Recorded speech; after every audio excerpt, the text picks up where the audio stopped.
Hey, what's up, guys? Raymaster Flex here.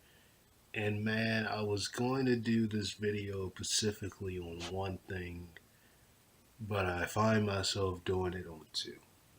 First of all, Roman Reigns, as we've seen, is returning to in-ring action. And let me just say that I am happy and I am proud that his leukemia, wasn't to the point of leading him to death. I'm glad he was able to overcome it, even though there are some people that believe that, this was all a scam, that this was all fake, that this was just a way to get people to cheer for him. But I certainly don't think that Roman would come out, say his real name, and speak in that term if this was all a script just to get him cheered. And like I said before, when he first announced it, and when I did a video out when he first came out and said it, I have a lot of family members who have passed from, cancer and things like that. And I know for a fact that he would just not come out there and say that, nor would he have done that at the time he was Universal Champion to relinquish it and be at the position he is now. But that's number one. I am heavily glad that Roman Reigns is fine. Now, the big thing here is that they're probably going to put him in the same position he was before he left, probably put him straight back in the main event scene. It was nice to see a little small Shield reunion, probably the last reunion that we'll ever get, given that Dean Ambrose is still scheduled to not re-sign with WWE. So even though we didn't see them do the Shield bump together, that was just a small taste of a little small Shield reunion, which again could be the last we see of it, or maybe next week they might actually do the Shield bump before Dean Ambrose actually leaves WWE. And I think this was a nice way to kind of send off Dean, to get attacked by I don't know what it is with this alliance they have with Bobby Lashley, Dean, Drew McIntyre, and Braun Strowman. I don't really know what the point of this alliance is that they're doing, but with Bobby Lashley, Drew McIntyre, and Baron Corbin, I meant not Braun Strowman, but Bobby Lashley, Drew McIntyre, and Baron Corbin. I don't really get the point of this alliance, but when they attacked Dean Ambrose after his match with Drew, and then Elias got involved because he interrupted Elias early in the night. And Roman and Seth came to help him. Obviously, Seth didn't really do much but a curb stomp because he's still going through an injury. Roman, we got to see two Superman punches and a spear. Nice to see him back in the ring, man. He hasn't been gone that long. Just about, I give or take, 4 months he's been out of action. It's nice to see that he was able to overcome it. Hopefully, he doesn't come back again, since he originally said that he was first diagnosed with it when he was 22. So hopefully, uh, it doesn't come back again. I'm extremely glad that Roman Reigns has returned, as the whole fans were. This is probably the loudest reaction you're ever going to see Roman get. Now, will he continue to get cheered? That remains to be seen. But I just like how he was able to come out, and address the situation. And even though Vince basically demanded him to come back, and we would have never really known if he was clear or not had Vince not demanded him to come back. I mean, there had been updates saying that, he was better. But the fact that Vince kind of just forced him to come back, I don't think you really would have known. You really wouldn't have known if he was okay uh, if Vince didn't kind of push him to come back. Because I think he probably would have waited a little longer. It's interesting to see what they're going to do with him moving forward to WrestleMania. I don't think he should immediately be put into a match.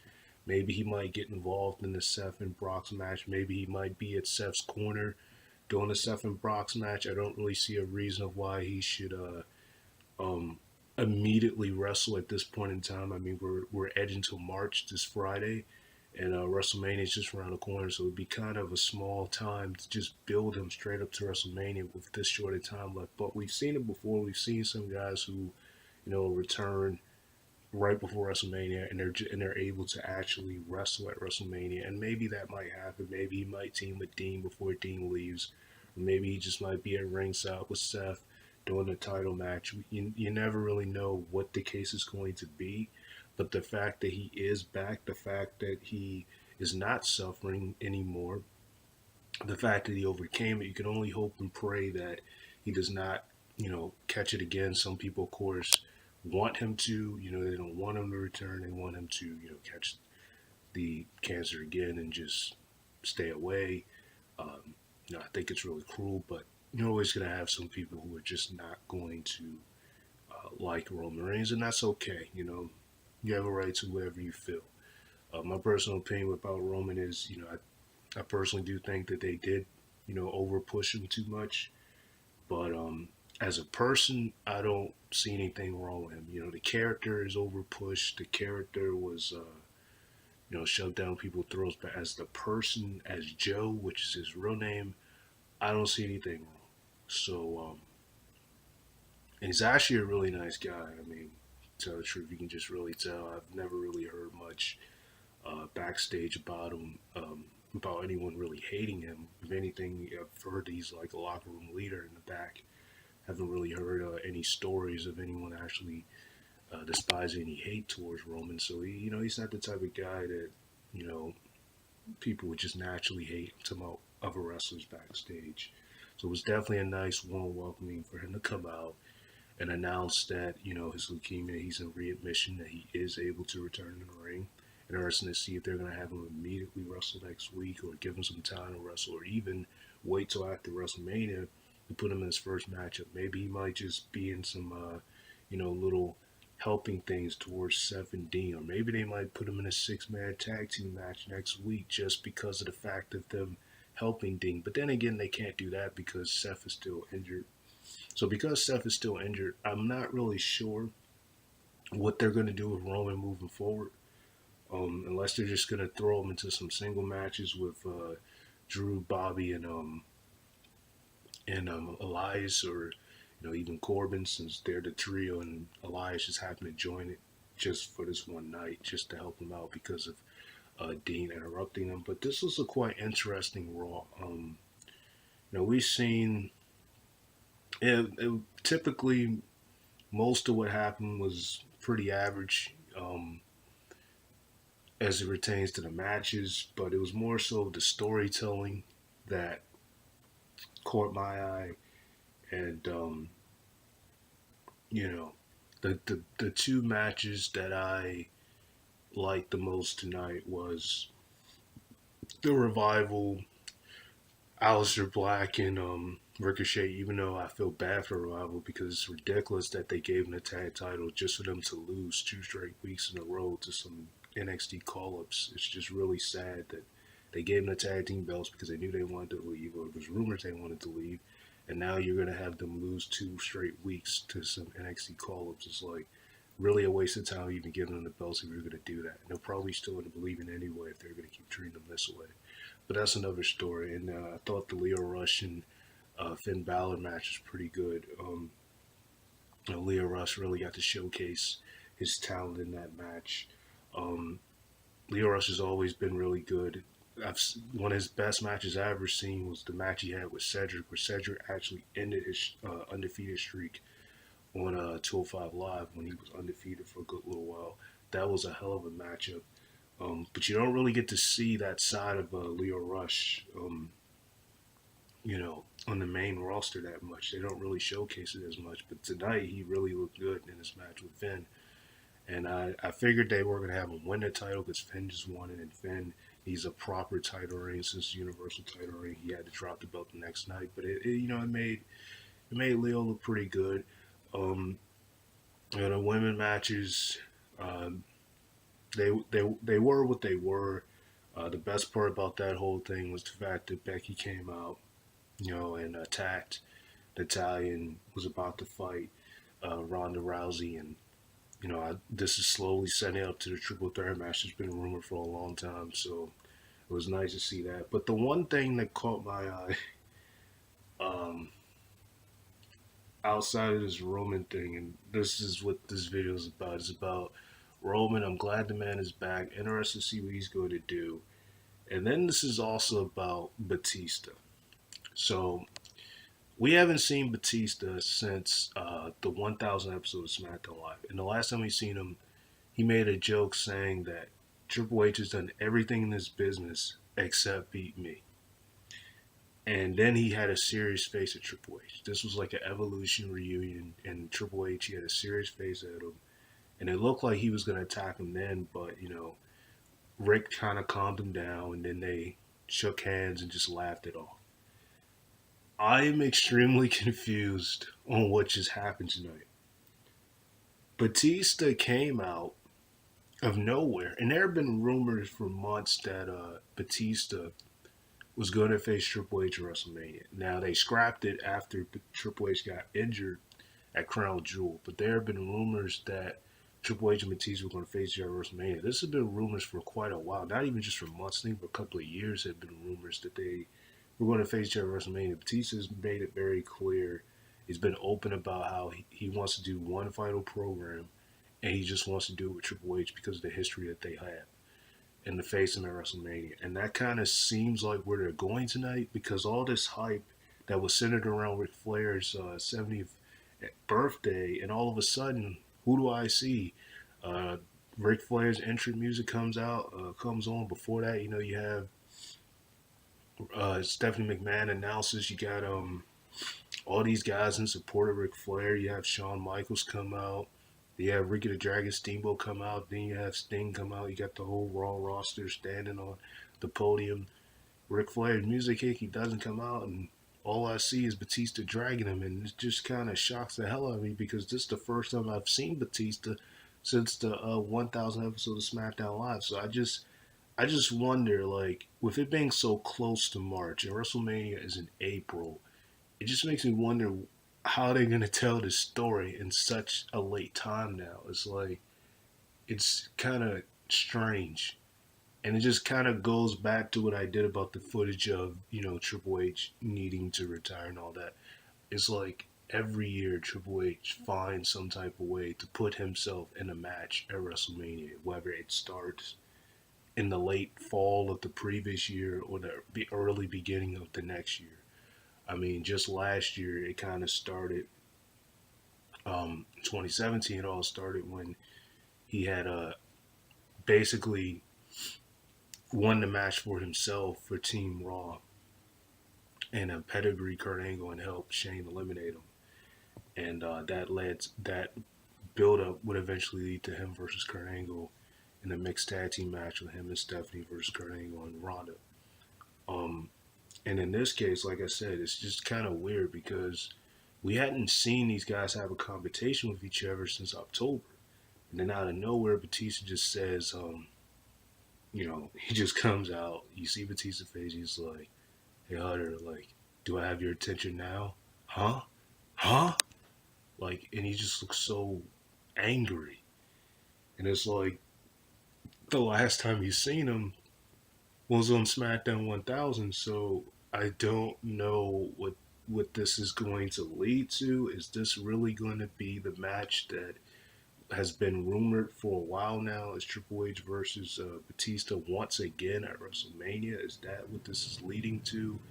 And if that's the case, is it going to be Triple H winning this time since, quote unquote, he has never beaten Batista? And quite frankly, he never has beaten Batista from my knowledge because in every pay per view he's faced Batista, and from WrestleMania to Backlash to Vengeance, Batista won all three times. And even if you go further with their history, he's never beaten Batista. I mean, Batista has a legitimate point. So, like I said, I've seen many interviews, and Batista has said that he wants to face Triple H. That's like the only thing he wants to do, and maybe that's what this is. But it was just kind of strange to just see Batista just out of nowhere just come out and attack Ric Flair. I didn't even think, like, my mind for once was not even on Batista at all. I didn't think I would see Batista again, even though there were heavy rumors that he wanted, he was going to come back to WWE once again, sign with WWE. Uh, I'm kind of surprised. Some people may have not caught it as a surprise, but I was a little bit shocked because even though I heard that Batista was trying to come back to start a program with Triple H, like I said, at one point it was scrapped because Triple H was injured. I'm assuming now Triple H isn't injured anymore, so that this was this was just weird, man. And then in this case, now we look at the history of Triple H and Batista. Batista was the babyface, Triple H was the heel during the Evolution days. But in this case, Batista is would be considered the heel, and Triple H would be considered the babyface. So this is just kind of weird because when it's kind of like when Triple H faced Orton, and they finally wrestled one-on-one at WrestleMania. Triple H was the babyface and Orton was the heel. But when he turned on Orton, he was the heel, and they didn't have a match at WrestleMania when he was the heel. So it's just kind of strange because now Triple H is the babyface and they're switching roles. Batista's the heel. So I don't know, man. This is strange. Interesting to see what they're going to do with this because now that he attacked a 70-year-old man on his birthday, I'm interested to see what they're going to do moving forward with this whole program. How they're going to build this up to WrestleMania. I did not see this coming at all. So I just want to do a little short video on these two instances. Like I said, Raw overall I think it was more about the storytelling. There was only like two matches that really stuck a chord to me. The first one, I just hate the way they're treating Revival. And like I said, the Leo Rush and Finn Balor match was good. The women matches, Belly and, Nia, it was what it was. The Wyatt Squad and Ronda and Natalia was a decent, okay match. It was really all about Becky coming out, attacking Natalia, hitting her with a little, stick and almost getting into a fight with Ronda and Ronda relinquishing her belt or just basically dropping it like she doesn't really care. So all that's going to lead to a triple threat, as we've heard that they've heavily been trying to do. But this Batista thing, man. I was strictly going to do this video on Roman Reigns, but Batista, that just kind of caught me off guard. So this video here, man, like I said, two huge things. Triple H, not Triple H, Roman Reigns is finally back. I'm glad that he's back. I'm glad that he was able to push it through leukemia. And Batista, apparently, this is going to set up a feud between him and Triple H at WrestleMania. And I'm interested to see how this is going to go, especially after we haven't even seen Batista wrestle since 2014, since the last time he quit and left. So I'm interested to see, how this is going to look. Hopefully, it's not like a dead matchup or anything. It's just really caught me off guard. I don't know. Like I said, I don't know. Triple H always seems to find a way to put himself in matches at WrestleMania. It's like, as much as Triple H runs NXT, he just never seems to not have some type of creation he does where he's not in a WrestleMania matchup. Like, for the last couple of years, he's always found a way to put himself in a match at WrestleMania. No matter if it's with the current superstars or with an older superstar, which in this case is like Batista, and when he wrestles Sting, he just always finds a way to put himself in a match at WrestleMania. Don't know how, but he just always finds a way. And lately, he's been putting over all the younger guys, but this Batista thing, I'm just interested to see how this is gonna go. So I'm gonna wrap it up right here. I just want to do a video about that. I hope you guys enjoy this clip. Sign over to Master Flex. Make sure you check out my last two wrestling videos. This was really interesting. Sign over to Master Flex. Like, comment, subscribe.